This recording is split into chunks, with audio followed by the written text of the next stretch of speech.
Clémentine Célarié est du genre optimiste. L'actrice de 65 ans a révélé dans son livre Les mots défendus en novembre 2021 s'être battue contre un cancer du côlon, que les médecins lui ont trouvé en 2019. Aujourd'hui guérie, la comédienne souhaite libérer la parole sur cette maladie qui touche des dizaines de milliers de Français chaque année. La star se retrouve justement à l'affiche de la série Les Randonneuses, dont le premier épisode sera diffusé le 15 mai prochain sur TF1 et pour laquelle elle campe un personnage atteint d'un cancer. Récompensée d'un prix d'interprétation au festival Sérimania, l'artiste s'est livrée sans filtre sur son combat pour sa santé dans les colonnes de Télé Loisirs pour leur numéro de ce 8 mai. J'étais très émue car, le truc de fou, c'est que je suis récompensée pour une série qui parle du cancer alors que j'en ai un et qu'on m'avait déconseillé de le dire. A commencé Clémentine Célarié en évoquant sa récompense. Bien loin d'appliquer les conseils prodigués, l'interprète d'Annie dans 37°2 le matin a décidé de prendre la plume et de dévoiler sa maladie au monde entier. Il faut en parler, ne pas s'enfoncer dans la solitude, prononcer le mot sans tabou. Le cancer, ce n'est pas la mort, c'est le combat, s'est-elle exclamée.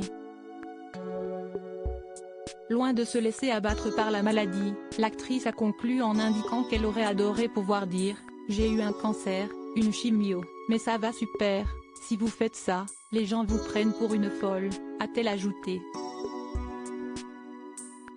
Supérieure à Lara Fabian, Michel Simès, Céline Dion. Les stars qui ont brisé le tabou de la maladie en 2022, espoir de guérison et menace de récidive. Ce qui a surtout aidé Clémentine Célarié à dédramatiser son cancer, c'est de s'en remettre à l'art. Je croyais que l'art, ma passion, me protégerait. Je me disais que cette frénésie de créer allait me préserver, a-t-elle confié à nos confrères. Et d'ajouter, lorsqu'on m'a annoncé que mon cancer du côlon était opérable et que la chimiothérapie serait préventive, j'ai pensé que j'avais de la chance et que j'allais guérir. 4 ans après, l'actrice savoure pleinement sa vie avec cependant une ombre au tableau, une possible récidive de la maladie. Vous avez un casier judiciaire, un casier sanitaire, on pourrait dire. De toute façon, il y a toujours une épée de Damoclès, même après 5 ans, a-t-elle souligné.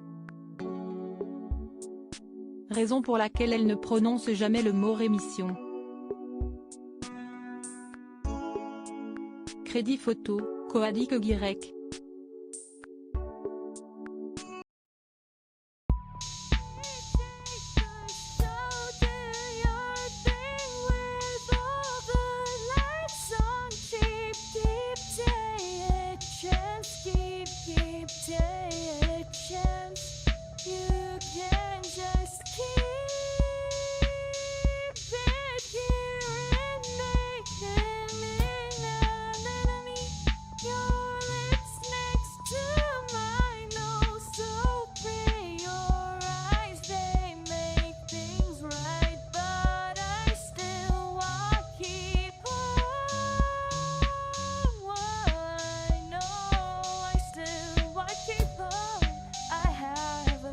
Keep it up, I have a